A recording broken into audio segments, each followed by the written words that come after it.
hello, welcome. You've been looking for a new show to obsess over, and you did it. You found me. One time for you. Another time for you. And then, I'm just kidding, guys. So, we have a lot to talk about today. We've got Brad Pitt's dating life. Guess what? It's not me. It's pretty painful, okay? Sexy is so hard, and how fucked up Hollywood can be. That sounds pretty good, right? Okay, my name is Tefi. I'm your host. This is a pop culture show. We're gonna talk shit about celebrities for 30 minutes or so because there's no business like business that isn't mine, okay? There's no business like this is a slogan, okay? Came up with that myself. Big brain. Okay, so guys, let's do some story time. Should we do some story time? Should we do some story time? Should we do it here or in my bedroom? Let's go to the bedroom, Julie. Cameraman Steven, you know what to do. My mom can't hear us from here. Let's talk. Okay, guys, I picked up a new hobby. Besides talking about people that I don't know. So I'm now writing a movie. That's right. I'm writing a movie about a girl living with depression and the vortex that is anxiety, and it's not autobiographical. Why would you say that? Anywhoosies. So I'm writing this movie, right? And I'm exhausted. I've only written 7 pages, and I'm like, oh, this is too much, you know? And I feel like I shouldn't have told people I was gonna write a movie, you know? Because now I have to, like, do it, you know? And they'll be like, people will be like, oh, how's the movie? How's the movie going? I'm like, are you making fun of me? Fuck you. You know what I mean? Because, and when I first started telling people, they'd be like, that's incredible. Like, you're writing a movie. That's amazing. And I'm like, what? Like, it's hard? And now I'm just like, see, I'm only at the scene where the main character, this, like, Colombian Brazilian girl, she goes to her local Dunkin' Donuts every day because it's all she can afford because she doesn't have a job at the moment. And she gets declined in a bustling Dunkin' Donuts, and she has a breakdown. And I don't know where I got the story from. It's just, like, random. I was just, like, thinking it up. And the cashier's name is America. Like, it's crazy, whatever. And she's wearing, like, a camel coat that she got from a thrift store, and it's, like, French Connection. It was a great deal. But it's all, like, made up. So I'm in the writer's room, right? And we start talking about something. Okay, so Molly Righty Producy has dated people in the past. And sometimes it's just such a good story, you know? So I'm talking about this one particular story, and the writers are like, dude, that should be a fucking movie. And it's based off a true story, and I want to call it Mollyamory. One girl's guide to fake fucking her BFF for a more comfortable life. Doesn't that sound amazing? That's like a blockbuster, okay? So guys, what is it about? Years ago, Molly was having sex with this, like, super wealthy Jewish guy, right? I wanted to write this wealthy Jewish guy was entering Molly, but Molly's like, no, my mom watches the show. No. But it's for the art, Molly. All right, this guy, his name, I'm not gonna say his name, but it rhymes with Fenjamin, right? So then, she is not crazy about Fen, right? But she's like, whatever, it's someone to date, it's something to do, but he's, like, odd. He's, like, an oddball, okay? And Tefi, how is he odd? He wasn't, like he was a kind of guy that you need to babysit at a party, but he doesn't know that he's that kind of guy. Do you know what I'm talking about? You know, like, he thinks that he's, like, cool or whatever, but it's more like people talk to him and they're like, what the fuck is up with that guy? You know? Like, that kind of dude. So Molly was seeing him for 6 months, and I only met him once, okay? And it was this brunch that we were going to because he was going to India for a month. Weird. Okay? And I remember thinking on my way to the brunch, should I have worn a bra, okay? I'll get back to that in a second. Narrator, she did not. So I go to the brunch with Molly and Jimin. And as we're saying goodbye to Fenji, he looks at me and he goes, can you turn around, please? I'd like to have a private moment with Molly to connect. And I was like, what? And he's like, I'd like to talk to Molly privately. And we're on a street corner, so I was like, okay. But I also want to connect with her later, so like, you know? So he's like, a little farther, please. I'm like, you want me to go across you want me to go across the street? So obviously I have like my cell phone here so I can see what they're doing from behind me like this. Like, and I see his like hands on her shoulders. He's like talking to her.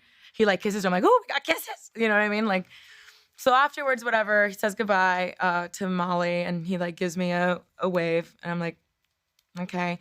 And then Molly and I go about our day. We do whatever we were gonna do that day. Hang out, giggle, do girl stuff, think about one day having a talk show, like things like that, you know? We laugh about it weeks later. Guys, Molly gets this email, and it's a really long email, but I'm only gonna show you the most important part, okay? Oh, Tefi, that's too long. Oh, please, it's too short. Hold on. A way we could make it work would be you, me, and a third girl. I don't think I would get bored of the sex and I could finally stop chasing new girls and focus on other things. I think I bring a lot to the table as a man. And could provide emotionally and otherwise for two great girls easily. My vision would be to get a huge pad in Bushwick and to live and work in. Me too, bro. So you could live in your own room or not. I don't know who the other would be. So obviously we'd have to figure that out. A girl like your friend Tefi.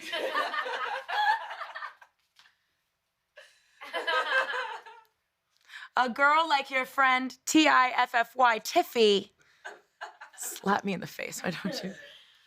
Would work perfectly. I would be okay with the girls seeing other people, but I would try to only have sex with the two of you. I'm also getting a dog when I get back. This is a real email. Somebody wrote this down and pressed send. Like, one, Fen, Molly, we cannot live together. We would murder each other. We already work together, and I'm like, wonder if Molly's gonna kill me today. You know what I mean? Two, I do not want to touch you or Fen. Molly, get over here. This is what it would be like in the bedroom. Let's show them what it would be like. Kiss me softly. Okay. No. Third, Tefi? Do I look like a Tiffany? Don't answer that. Four, I knew I should have worn that fucking bra. But alas. Five, Molly does have the best beauty products, and it would be great to live together and use them all up. And what would we do? I was talking to myself like, Tefi, if you lived with Molly in this polyamorous relationship, what would it be like? We would just hang out all the time and watch our favorite videos, obviously when soldiers come home and surprise their children, and cry. But Tefi, you already do that with Molly, okay? So the writer's room, when we were talking about this iconic moment in me and Molly's youth, our writer's room was like, what if you did that and you guys would just like pretend you were just intimate and then Fen comes home and you're like, oh, we would be like in the bed, like in bikinis, I don't know, like, and be like, oh my God, you'd like just miss it. We just like did it. We just did it. You know what I mean? We were just like doing passion and like all over each other. And we were like, ooh, yeah, but now it's over. Oh, well, maybe like some other time when I don't have my period, thinking about my period, about to get my period, thinking I'm about to get my period. Hungry, thirsty, or in a good mood, or have a headache. So can I have some money? Like that would be that. Is that not a hit? Is that not a hit? Mollyamory. I see it. I see the font, and I've already got the casting down, right? Oh my God. Opening scene. Fen is in India. buying those hideous gold silk sheets that he bought. Molly came home and she was like, I just went to go see Fen again, and I was slipping and sliding all over the place. Who the fuck gets gold silk sheets? Oddball. Odd. So guys, Molly, Fen, and I are gonna be so happy together. We have a great show for you today. We've got gossip, we've got drama, we've got juice. We've got so much to talk about after this break. Yeah. I love you, Fen.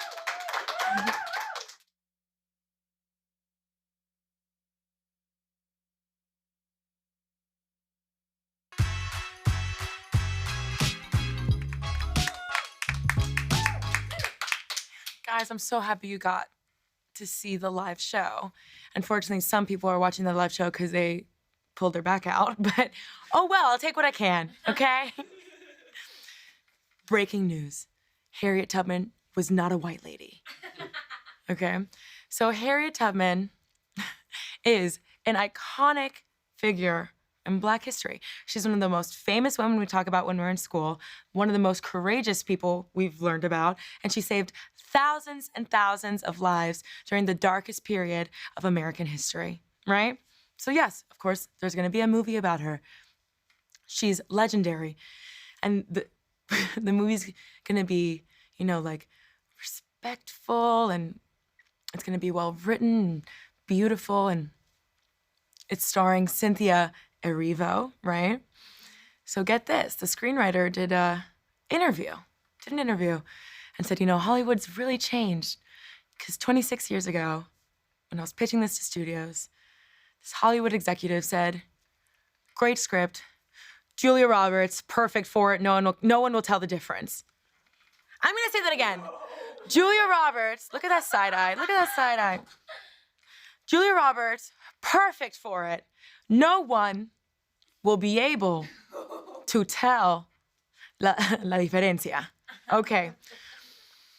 My mom used to say, don't lie to me because it's insulting to my intelligence. And now that I say it out loud, I do confuse a lot of my mom's advice with Fergie interviews. Fergie has a lot of gems. Like she used to say also, don't assume what other people are thinking, because when you assume, you make an ass out of you and me. Anyway, back. So my point is, if you're gonna go as far as casting a white woman for a biopic about a legendary Black figure that was wrongfully enslaved and a hero, how could you think to cast Julia Roberts and not Meryl fucking Streep? We've talked about this. Meryl can do no wrong. She could play Batman, the Joker, the other Joker, the Penguin, the Joker. She'd play the fuck out of Harriet. Only if it had to be a white woman, right? Only if it had to be a white lady. So now that I write movies, you know, for my third picture, I'm thinking, okay, how can I write a movie and like about a historical figure and completely fuck up the casting? Am I capable of it? Okay, so this is the deal. All right. Movie is called What Happened Was. Okay. Robert Downey Jr. is Susan B. Anthony, trapped in a time machine, ends up in Selma, Alabama, as Martin Luther King, played by Jonah Hill, is crossing the bridge, okay? A God figure appears, and is a straight white male, which is weird because I think we all know, it's common knowledge, that God actually very closely resembles Karen Elaine Johnson, also known as Whoopi Goldberg. If I could talk to Harriet you're right, it is genius, thank you. If I could talk to Harriet for a moment, I would like to say, Harriet, yes, I'm gonna tell you, I too have been cheated by ye old Hollywood casting. In middle school, I was featured in many plays. I had the drama bug, if you will, and I had potential to be Detective 1, Murder Victim 2, Juliet understudy. I had so much potential, but alas, I was always cast as the maid Conchita. So now in all my movies, I want Julia Roberts to know she has the unique honor of being first choice of any maid in any of my movies, okay? The world is your oyster, Julia. Oh. Guys, we have another set of unexpected castings after this break. Yeah.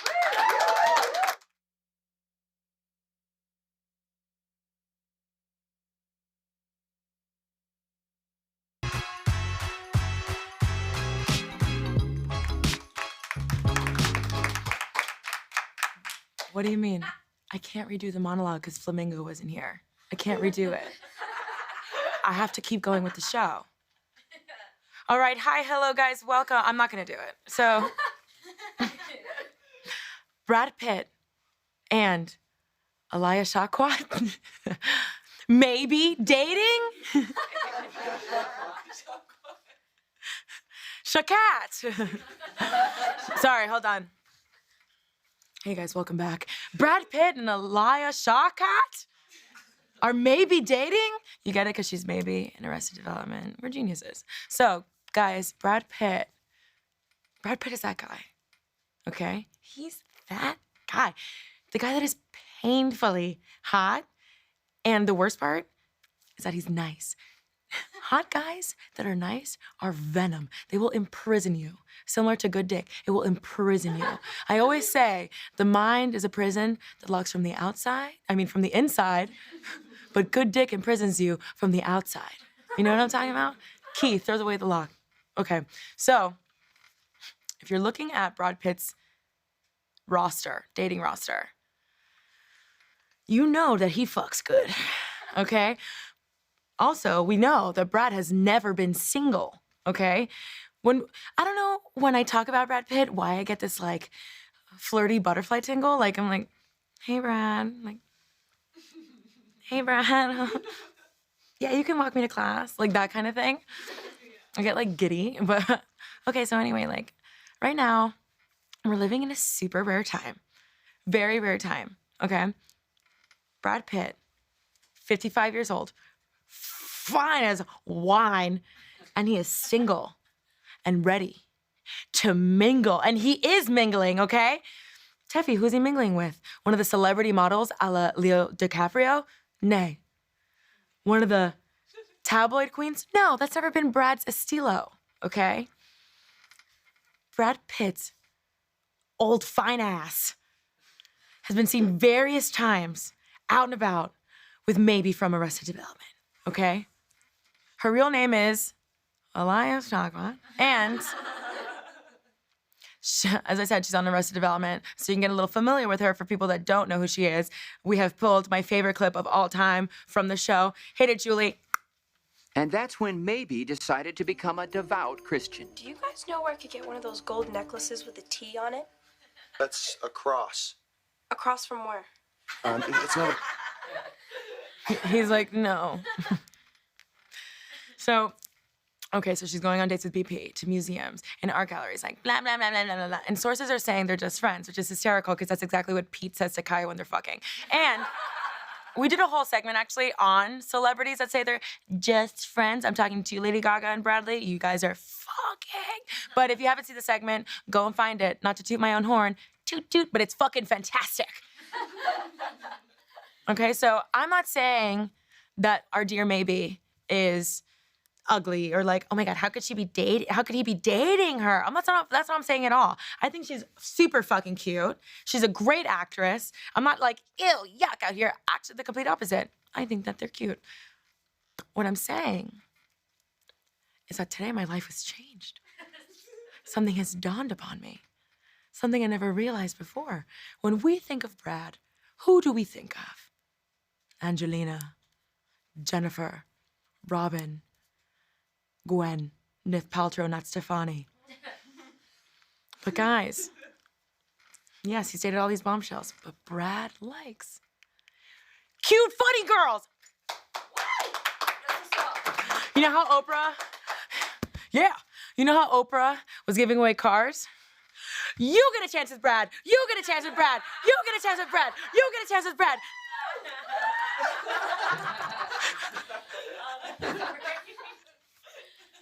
If they are dating, this is a romantic comedy brought to life. This whole show is about movies, okay? So, Tefi, how do you mean? Guys, the bad boy hot guy that dates the not so popular girl that's never been like the it girl, okay? Countless examples. 16 Candles, She's All That, Grease, A Walk to Remember, Cruel Intentions, Drive Me Crazy, Never Been Kissed, She's Out of My League, King Kong. Me with Rob Kardashian, me with Shawn Mendes, me with Javier Bardem and Penelope Cruz, except not together, and I ruined their marriage, and then they separate. Oh, well. That's the way life goes. So, listen, ladies and Martin, it's our time. Only one of us can be with Brad because of girl code. Just the way it is. So, my fellow Katnisses, PETA, Zach and Steven, may the odds be ever in your favor. I guess that alludes that we have to kill one another. Oh, well. Anyway.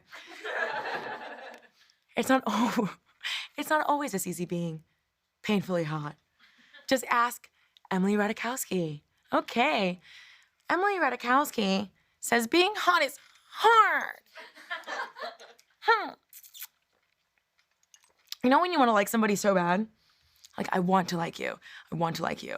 So please don't and then they say something and you're just like, how am I supposed to do this now? Now you have to win me back over, okay? Even though you're a famous supermodel and you don't owe me a thing. Oh, well. So Emily Ratajkowski is 28 years old. I don't know why I can't even do it when I want to. Emily Ratajkowski is 28 years old. There it is. And she's gorgeous. She's a flaming hot body. And she's been in a couple of movies. She's trying to be an actress. She's trying to move on from modeling into acting. Maybe I'll write you into one of my screenplays. We don't know. And she went on Tuesday's episode of Pretty Big Deal, hosted by Ashley Graham, another model, right? So they're talking about their modeling careers. She talks about her career. She's been in the industry since she was 14. She's 28, talking about how she participates in female empowerment and female activism. And, you know, two things. Ashley Graham tells her, you're always that girl at a party that's like the good vibe. And then I threw up everywhere.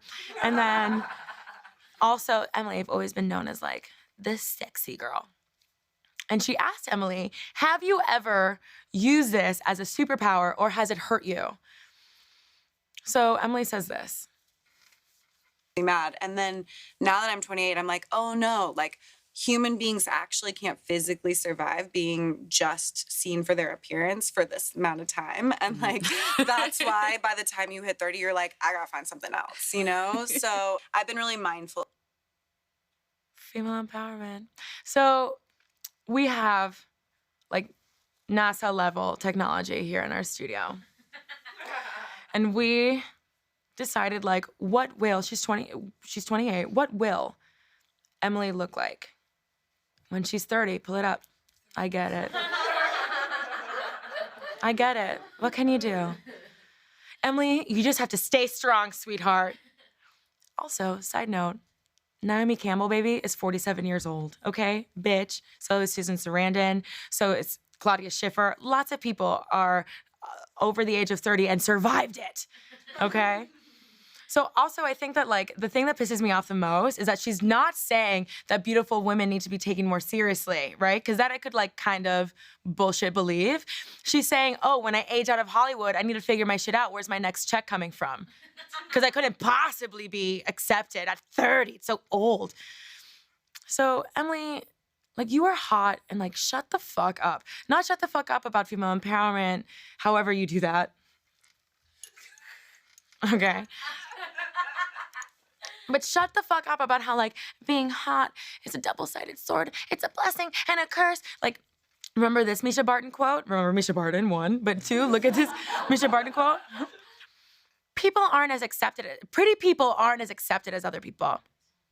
It's like, she's pretty and thin, and she's got to have problems. She's messed up. Being pretty must be so painful. Oh, my God. So, Emily, Misha Barton of the past, not the future. Fuck. Emily Ratajkowski looks good as fuck. So, this is the way I live my life, right? not in a thong, but everybody gets one thing from lesbian black Jesus Whoopi Goldberg, right? You got insane looks, an amazing, awesome metabolism. This job is ruining me. So some of us are drop dead smoke shows, and then some of us have a funny little YouTube talk show. So people, you also need to stop reminding people to take you seriously, because they're like, oh yeah, that's right, I don't. You know what I mean? Like, don't remind the teacher that they haven't picked up the homework. Don't be that girl for yourself. You know what I mean? Like, just do what you're doing, whatever it is, for people to take you seriously, and just keep fucking doing it. You know what empowerment is? You want an example of empowerment? Paris Hilton pretended to be stupid for years, and she built a multi-million-dollar business off her persona alone. That is some boss shit. Was it great for the culture? No. It was terrible. It even fucked me up a little bit as like a 13-year-old. Like, she shouldn't have done that. But did her dumb blonde ass laugh all the way to the bank? Yes, she did. And Emily is also out here in these streets saying she's a writer. As a writer, a screenplay writer, and I want to tell Emily, I too have a diary. Like, stop trying to tell people to take you seriously. Just do the fucking thing. Also, to talk about like living beyond your body and being known beyond your body, you got Botox, fillers, injections. You Photoshop all your photos like your abs from the Met Gala. We all saw the before photos. Why do you do that? It's kind of weird when people who are already beautiful Photoshop themselves to be this like impossible standard, and then like respect me for what's on the inside. But you obviously care so much about the outside. You know what I mean? Oh, they got a little kumbaya there for a second. Okay. The rest of us normies, Emily, had to depend on our personalities. It was the ghetto. It was jail, okay? Let's stop blaming being hot on the reason that we're not being taken seriously. Just do the thing, whatever it might be, to be taken seriously, and just keep doing it. Like the activism you claim to do so well, and I have yet to see. I think if I stopped being shady for 24 hours, I'd pop like a little balloon. Like, for real though, give me a break. No, give me a break. Let's go on a break.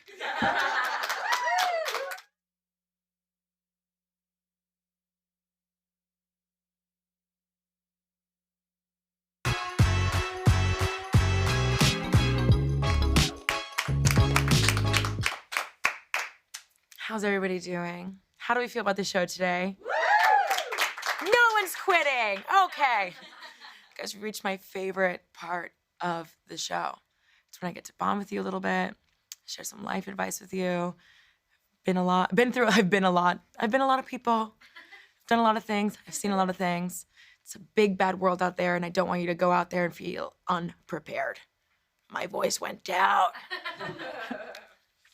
We call this Tefi's tip. Just the tip. It's never just a tip. Okay.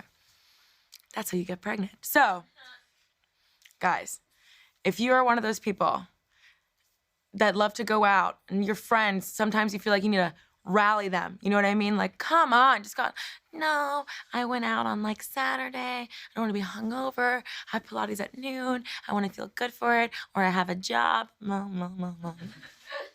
know? I have a secret rally tool. And if my friends are watching, you'll know that I use this on you and manipulate you on a regular schmegular basis. Okay? Just what you say. Listen, Jessica, one day you're gonna have kids and like actual responsibilities. Okay? You're gonna have to wake up at 5 a.m. to feed those little brats. Okay? You're gonna have to take your job seriously. You're gonna have to ask your job about that promotion. You're gonna be married to somebody, you know? And you're gonna look back and you're gonna say, I should have gone out with Tefi. And you don't have any real responsibilities right now. You're living your life, you're young. You're not gonna be young forever. Let's go out there. Let's make some memories. And then when you get to the bar, you leave them because you met a guy and you have a one-night stand. So that's basically what ends up happening. Guys, that's our show. I hope you liked it. I hope you liked it. Thank you for coming. Thank you for viewing. I'll see you tomorrow. Same place, same time. Now get out of here, get. I miss you.